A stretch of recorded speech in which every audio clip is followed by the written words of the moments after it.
Segundo a você, Quaresma, é um visionário 8 horas da manhã. A cerração ainda envolve tudo. Do lado da terra, mal se enxergam as partes baixas dos edifícios próximos, para o lado do mar, então, a vista é impotente contra aquela treva esbranquiçada e flutuante, contra aquela muralha de flocos e opaca, que se condensa ali e aqui em aparições, em semelhanças de coisas. O mar está silencioso, há grandes intervalos entre o seu fraco marulho. Vê-se da praia um pequeno trecho, sujo, coberto de algas, e o odor da maresia parece mais forte com a neblina. Para a esquerda e para a direita, é o desconhecido, o mistério. Entretanto, aquela pasta espessa, de uma claridade difusa, está povoada de ruídos. O chiar das serras vizinhas, os apitos de fábricas e locomotivas, os guinchos de guindastes dos navios enchem aquela manhã indecifrável e taciturna, e ouve-se mesmo a bulha compassada de remos que ferem o mar. Acredita. Se, dentro daquele decoro, que é Caronte que traz a sua barca para uma das margens do Estige. Atenção! Todos perscrutam a cortina de névoa pastosa. Os rostos estão alterados, parece que, do seio da bruma, vão surgir demônios. Não se ouve a bulha, o escaler afastou-se. As fisionomias respiram aliviadas. Não é noite, não é dia, não é o dilúculo, não é o crepúsculo, é a hora da angústia, é a luz da incerteza. No mar, não há estrelas nem sol que guiem, na terra, as aves morrem de encontro às 77 paredes brancas das casas. A nossa miséria é mais completa e a falta daqueles mudos marcos da nossa atividade dá mais forte percepção do nosso isolamento no seio da natureza grandiosa. Os ruídos continuam, e como nada se vê, parece que vem do fundo da terra ou são alucinações auditivas. A realidade só nos vem do pedaço de mar que se avista, marulhando com grandes intervalos, fracamente, tenuemente, a medo, de encontro à areia da praia, suja de bodelhas, algas e sargaços. Aos grupos, após o rumor dos remos, os soldados deitaram-se pela relva que continua a praia. Alguns já cochilam, outros procuram com os olhos o céu através do nevoeiro que lhes umedece o rosto. O cabo Ricardo, coração dos outros, de rifle à cintura e gorro à cabeça, sentado numa pedra, está de parte, sozinho, e olha aquela manhã angustiosa. Era a primeira vez que via a cerração assim perto do mar, onde ela faz sentir toda a sua força de desesperar. Em geral, ele só tinha olhos para as alvoradas claras e purpurinas, macias e fragrantes. Aquele amanhecer brumoso e feio era uma novidade para ele. Sob o fadamento de cabo, o menestrel não se aborrece. Aquela vida solta da caserna vai-lhe bem nalma, o violão está lá dentro, e em horas de folga, ele o experimenta, cantarolando em voz baixa. É preciso não enferrujar os dedos. O seu pequeno aborrecimento é não poder, de quando em quando, soltar o peito. O comandante do destacamento é Quaresma que, talvez, consentisse. O major está no interior da casa que serve de quartel, lendo. O seu estudo predileto é agora artilharia. Comprou compêndios, mas, como sua instrução é insuficiente, da artilharia vai à balística, da balística à mecânica, da mecânica ao cálculo e à geometria analítica, desce mais a escada, vai à trigonometria, à geometria e à álgebra e à aritmética. Ele percorre essa cadeia de ciências entrelaçadas com uma fé de inventor. Aprende uma noção elementaríssima após um rosário de consultas, de compêndio em compêndio, e leva assim aqueles dias de ócio guerreiro enfronhado na matemática, nessa matemática rebarbativa e hostil aos cérebros que já não são moços. Há no destacamento um canhão Krupp, mas ele nada tem a ver com o mortífero aparelho, contudo, estuda artilharia. É encarregado dele o tenente Fontes, que não dá obediência ao patriota-major. Quaresma não se incomoda com isso, vai aprendendo lentamente a servir-se da boca de fogo e submete-se à arrogância do subalterno. O comandante do Cruzeiro do Sul, o bustamente da barba mosaica, continua no quartel, superintendendo a vida do batalhão. A unidade tem poucos oficiais e muito poucas praças, mas o Estado paga o pré de 400. A falta de capitães, o número de alferes está justo, o de tenentes quase, mas já o major, que é Quaresma, e o comandante, Bustamente, que, por modéstia, se fez simplesmente tenente-coronel. Tem 40 praças o destacamento que Quaresma comanda, 3 alferes, 2 tenentes, mas os oficiais pouco aparecem. Estão doentes ou licenciados e só ele, o antigo agricultor do Sossego, e um alferes, Polidoro, este mesmo só à noite, estão a postos. Um soldado entrou. Senhor comandante, posso ir almoçar? Pode. Chama-me o cabo Ricardo. A praça saiu capengando em cima de grandes botinas, o pobre homem usava aquela peça protetora como um castigo. Assim que se viu no mato, que levava à sua casa, tirou as e sentiu pelo rosto o sopro da liberdade. O comandante chegou à janela. A cerração se ia dissipando. Já se via o sol que brilhava como um disco de ouro fosco. Ricardo, coração dos outros, apareceu. Estava engraçado dentro do seu fardamento de caporal. A blusa era curtíssima, sungada, os punhos lhe apareciam inteiramente, e as calças eram compridíssimas e arrastavam no chão. Como vais, Ricardo? Bem. E o senhor, major? 78. Assim. Quaresma deitou sobre o inferior e amigo aquele seu olhar agudo e demorado. Andas aborrecido, não é? O trovador sentiu-se alegre com o interesse do comandante. Não. Para que dizer, major, que sim. Se a coisa for assim até ao fim, não é mal. O diabo é quando atiro. Uma coisa, major, não se poderia, assim, aí pelas horas em que não há que fazer, ir nas mangueiras, cantar um pouco. O major coçou a cabeça, alisou o cavanhaque e disse, eu não sei. O senhor sabe que isso de cantar baixo é remar em seco. Dizem que no Paraguai o bem. Cante lá, mas não grite, hein? Calaram-se um pouco. Ricardo ia partir quando o major recordou, manda-me trazer o almoço. Quaresma jantava e almoçava ali mesmo. Não era raro também dormir. As refeições eram-lhe fornecidas por um frege próximo e ele dormia em um quarto daquela edificação imperial. Por quê? A casa em que se acantonara o destacamento era o pavilhão do imperador, situado na antiga quinta da Ponta do Caju. Ficavam nela também a estação da estrada de ferro do Rio Douro e uma grande e barulhenta serraria. Quaresma veio até a porta, olhou a praia suja e ficou admirado que o imperador a quisesse para banhos. A cerração se ia dissipando inteiramente. As formas das coisas saíam modeladas do seio daquela massa de névoa pesada, e, satisfeitas, como se o pesadelo tivesse passado. Primeiro surgiam as partes baixas, lentamente, e por fim, quase repentinamente, as altas.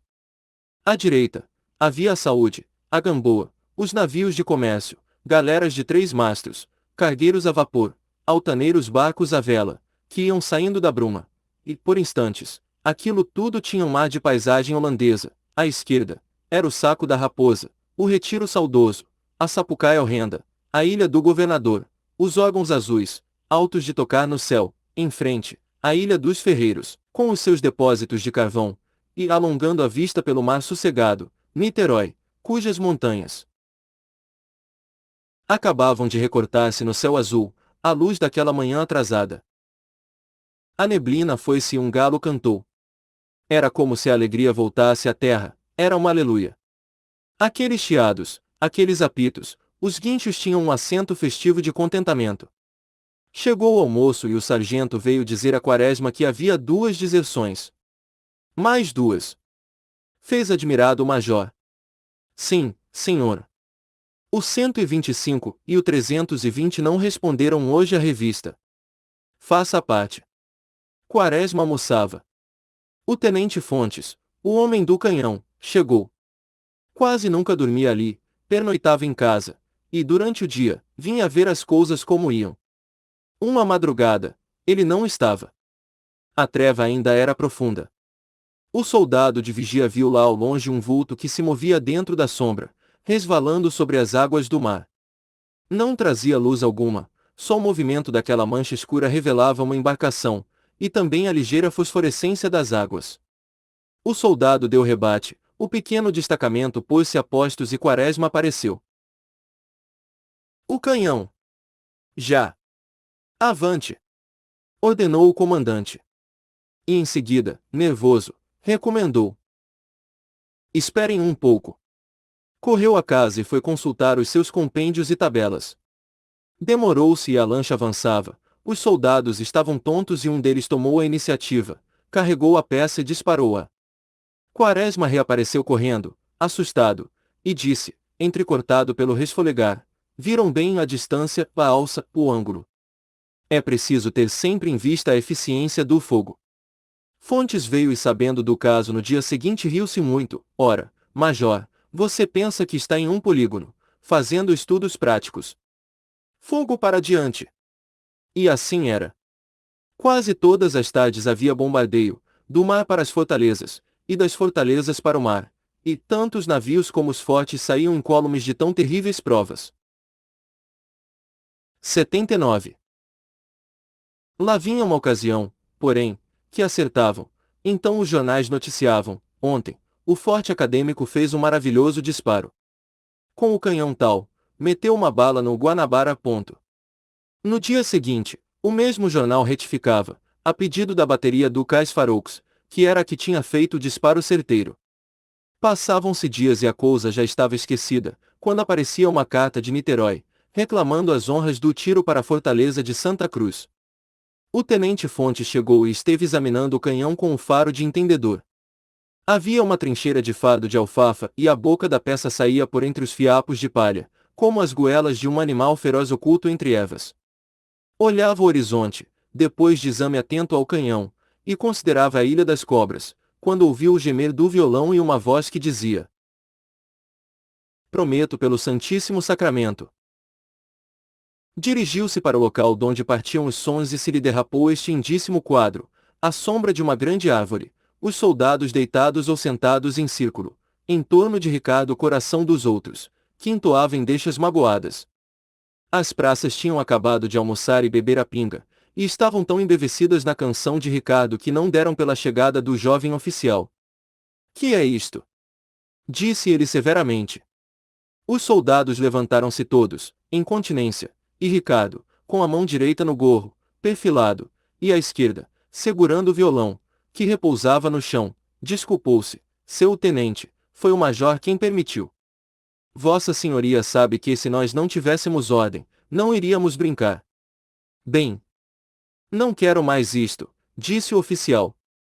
Mas, objetou Ricardo, o senhor Major Quaresma, não temos aqui Major Quaresma. Não quero, já disse. Os soldados debandaram e o tenente Fontes seguiu para a velha casa imperial, ao encontro do Major do Cruzeiro do Sul.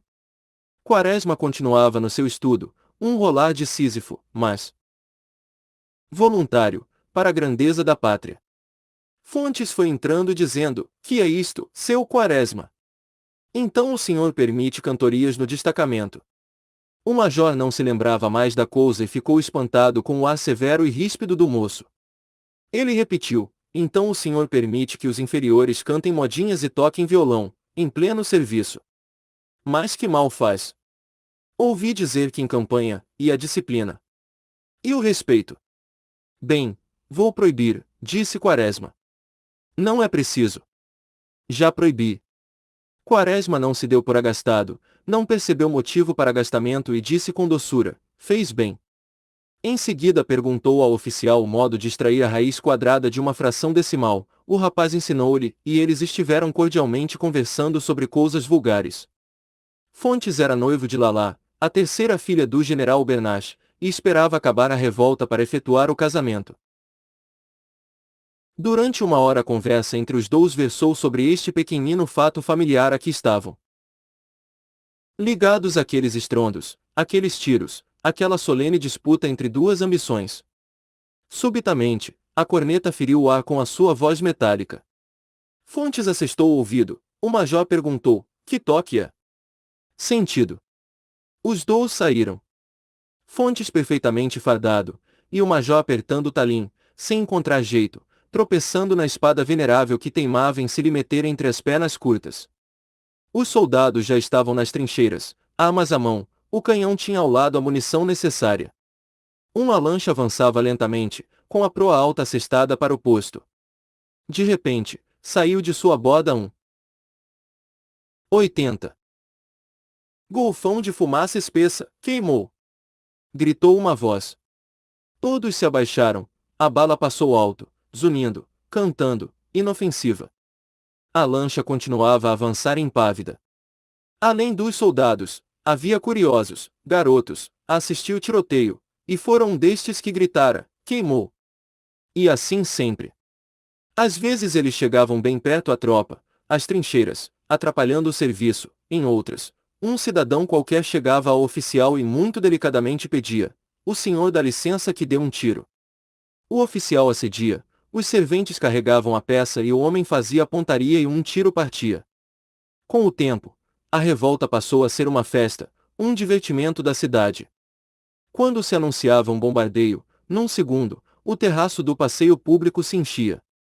Era como se fosse uma noite de luar, no tempo em que era do tom apreciá-las no velho jardim de Dom Luís de Vasconcelos, vendo o astro solitário pratear a água e encher o céu. Alugavam-se binóculos e tanto os velhos como as moças, os rapazes como as velhas, seguiam. Bombardeio como uma representação de teatro, queimou Santa Cruz. Agora é o Aquidabã. Lá vai. E dessa maneira a revolta ia, familiarmente, entrando nos hábitos e nos costumes da cidade. Nos cais faroucos, os pequenos garotos, vendedores de jornais, engraxates, quitandeiros ficavam atrás das portadas, dos urinários, das árvores, a esperar a queda das balas, e quando acontecia cair uma, corriam todos em bolo, a apanhá-la como se fosse uma moeda ou guloseima. As balas ficaram na moda.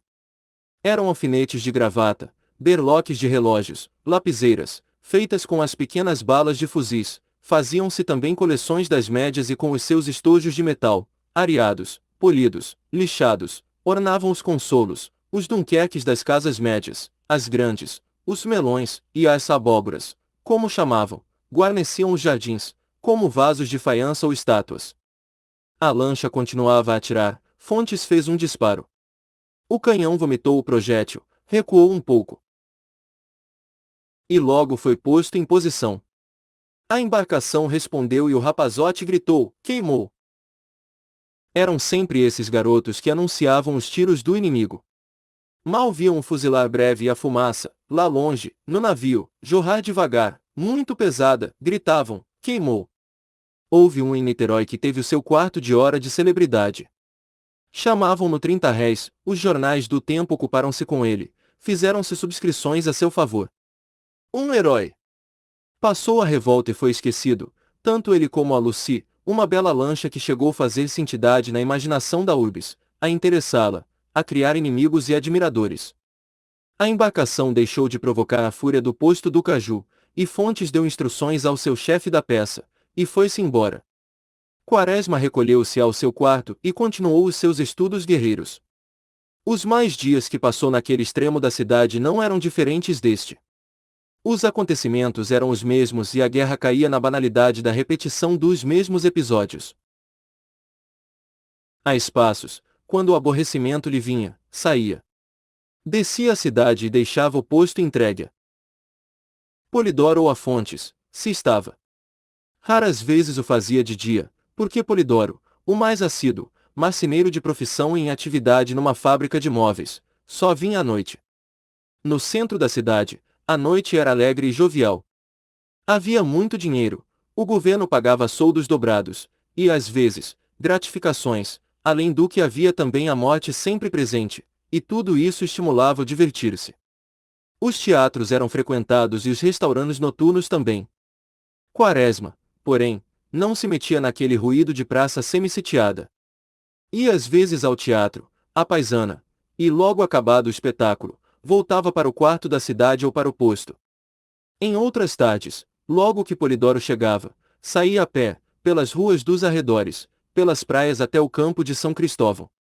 Ia vendo aquela sucessão de cemitérios, com as suas campas alvas que sobem montanhas, como carneiros tosquiados e limpos a pastar, aqueles ciprestes meditativos que as vigiam, e como que se lhe representava que aquela parte da cidade era feudo e senhorio da morte. 81.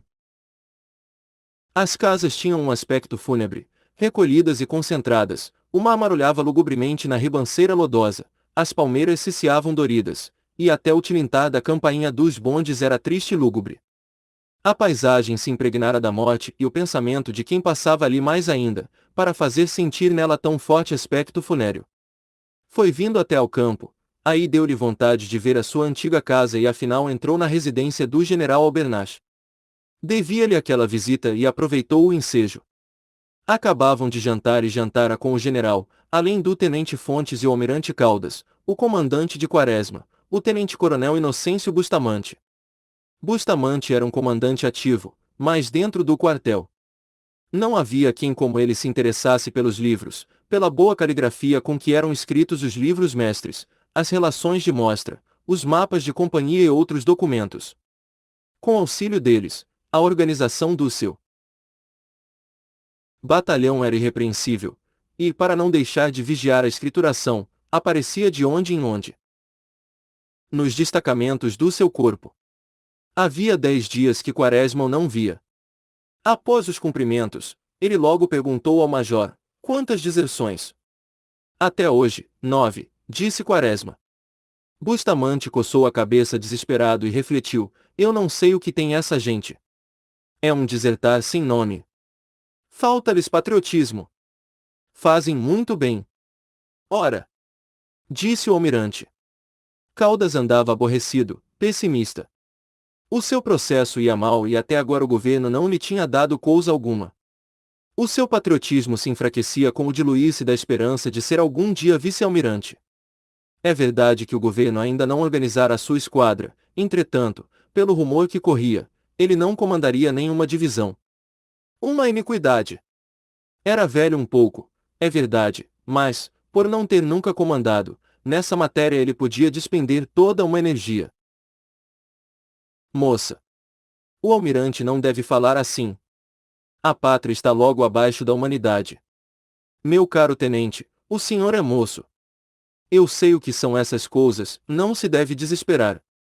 Não trabalhamos para nós, mas para os outros e para os vindouros, continuou Fontes persuasivo. Que tenho eu com eles? Fez agastado Caldas. Bustamente, o general e Quaresma assistiam a pequena discussão calados e os 2 primeiros um tanto sorridentes com a fúria de Caldas, que não se cansava de dançar a perna e alisar os lombos favoritos brancos. O tenente respondeu, muito, almirante. Nós todos devemos trabalhar para que surjam épocas melhores, de ordem, de felicidade e evolução moral. Nunca houve e nunca haverá. Disse de um jato Caldas. Eu também penso assim, acrescentou Albernaz. Isto há de sempre ser o mesmo, aduziu ceticamente Bustamante. O major nada disse, parecia desinteressado da conversa. Fontes, em face daquelas contestações, ao contrário dos seus congêneres de seita, não se agastou. Ele era magro e chupado, moreno carregado. E a oval do seu rosto estava amassada aqui e ali.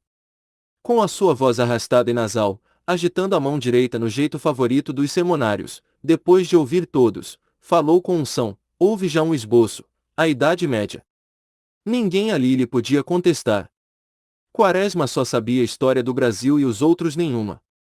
E a sua afirmação fez calar todos, embora no íntimo duvidosos. É uma curiosa Idade Média, essa de elevação moral, que a gente não sabe onde fica, em que ano. Se a gente diz, no tempo de Clotário, ele próprio, com suas mãos, atacou fogo na palhoça em que encerrava o seu filho Crame mais a mulher deste filhos, o positivista objeta, ainda não estava perfeitamente estabelecido o ascendente da Igreja. São Luís, diremos logo nós, quis executar um senhor feudal porque 82. Mandou enforcar 3 crianças que tinham morto um coelho nas suas matas. Objeto fiel. Você não sabe que a nossa Idade Média vai até o aparecimento da Divina Comédia. São Luís já era decadência. Citam-se as epidemias de moléstias nervosas, a miséria dos camponeos, as ladroagens à mão armada dos barões, as alucinações do milênio, as cruéis matanças que Carlos Magno fez aos saxões. Eles respondem, uma hora que ainda não estava perfeitamente estabelecido o ascendente moral da Igreja, outra que ele já tinha desaparecido. Nada disso foi objetado ao positivista, e a conversa resvalou para a revolta. O almirante criticava severamente o governo. Não tinha plano algum, levava a dar tiros à toa. Na sua opinião, já devia ter feito todo o esforço para ocupar a Ilha das Cobras, embora isso custasse rios de sangue. Bustamante não tinha opinião assentada, mas Quaresma e Fonte julgavam que não, seria uma aventura arriscada de uma improficuidade patente. Albernaz ainda não tinha dado seu aviso, e veio a fazê-lo assim. Mas nós reconhecemos o Maitá, e por pouco. Entretanto, não a tomaram, disse Fontes. As condições naturais eram outras e assim mesmo o reconhecimento foi perfeitamente inútil. O senhor sabe, esteve lá. Isto é. Adoeci e vim um pouco antes para o Brasil, mas o camisão disse-me que foi arriscado. Quaresma voltará ao silêncio. Ele procurava ver Ismênia. Fontes lhe tinha inteirado do seu estado e o major se sentia por qualquer coisa preso à moléstia da moça. Viu todos, Dona Maricota, sempre ativa e diligente, Lalá, a arrancar, com o olhar, o noivo da conversa interminável, e as outras que vinham, de quando em quando, da sala de visitas à sala de jantar onde ele estava. Por fim, não se conteve, perguntou. Soube que estava em casa da irmã casada e ia pior, cada vez mais abismada na sua mania, enfraquecendo-se de corpo. O general contou tudo com franqueza a Quaresma e quando acabou de narrar aquela sua desgraça íntima, disse com um longo suspiro. Não sei, Quaresma. Não sei. Eram 10 horas quando o major se despediu. Voltou de bonde para a ponta do caju. Saltou e recolheu-se logo a seu quarto. Vinha cheio da perturbação especial que põe em nós o luar que estava lindo, terno e leitoso, naquela noite. É uma emoção de desafogo do corpo, de delíquio, parece que nos tiram o envoltório material e ficamos só alma, envolvidos numa branda atmosfera de sonhos e quimeras. O major não colhia bem a sensação transcendente, mas sofria sem perceber o efeito da luz pálida e fria do luar. Deitou-se um pouco, vestido, não por sono, mas em virtude daquela doce embriaguez que o astro lhe tinha posto nos sentidos. Dentro em pouco Ricardo veio chamá-lo, o marechal estava aí. Era seu hábito sair à noite, às vezes, de madrugada, e ir de posto em posto. O fato se espalhou pelo público que o apreciava extraordinariamente, e o presidente teve mais esse documento para afirmar a sua fama de estadista consumado. Quaresma veio ao seu encontro. Floriano vestia chapéu de feltro mole, abas largas, e uma curta sobrecasaca surrada. Tinha um ar de malfeitor ou de exemplar chefe de família em aventuras extraconjugais. O major cumprimentou e esteve a dar-lhe notícias do ataque que fora feito ao seu posto, há dias passados. O marechal respondia por monossílabos preguiçosos e olhava ao redor. Quase ao despedir-se, falou mais, dizendo vagarosamente, lentamente, hei de mandar por um holofote aqui. Quaresma veio acompanhá-lo até ao bonde. Atravessaram o velho sítio de recreio dos imperadores. Um pouco afastada da estação uma locomotiva, semi-acesa, resfolegava. Semelhava roncar, dormindo, os carros, pequenos, banhados pelo luar, muito quietos, sossegados como que dormiam. As anosas mangueiras, com falta de galhos aqui e ali, pareciam polvilhadas preciosamente de prata. O luar estava magnífico. Os dois andavam. O marechal perguntou, quantos homens tem você? 40. 83. O marechal mastigou um, não é muito, e voltou ao mutismo. Num dado momento, Quaresma viu-lhe o rosto inundado pela luz da lua. Pareceu-lhe mais simpática a fisionomia do ditador. Se lhe falasse. Preparou a pergunta, mas não teve coragem de pronunciá-la. Continuaram a andar. O major pensou, que é que tem? Não há desrespeito algum. Aproximaram-se do portão. Num dado momento como que houve uma bulha atrás. Quaresma voltou-se, mas Floriano quase não o fez. Os edifícios da serraria pareciam cobertos de neve, tanto era o branco luar. O major continuou a mastigar a sua pergunta, urgia, era indispensável, o portão estava a 2 passos. Tomou coragem, ousou e falou, Vossa Excelência já leu o meu memorial, marechal. Floriano respondeu lentamente, quase sem levantar o lábio pendente, li. Quaresma entusiasmou-se, vê Vossa Excelência como é fácil erguer este país. desde que se cortem todos aqueles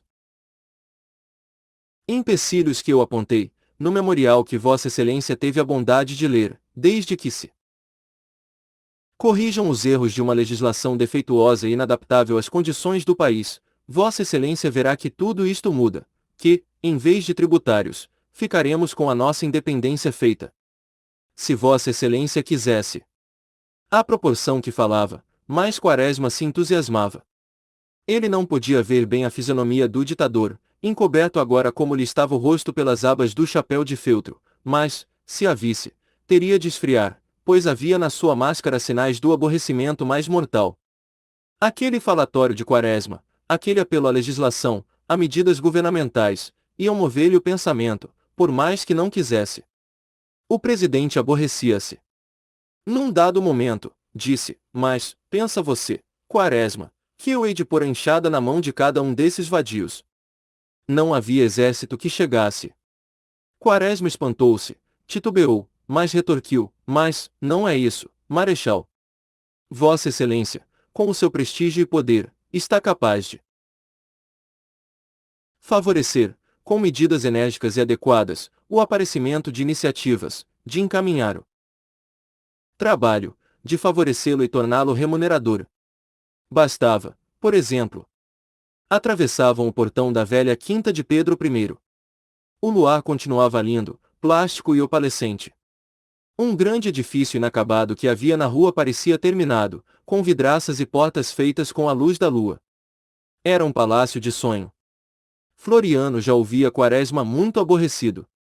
O bonde chegou, ele se despediu do major, dizendo com aquela sua placidez de voz, você, Quaresma, é um visionário.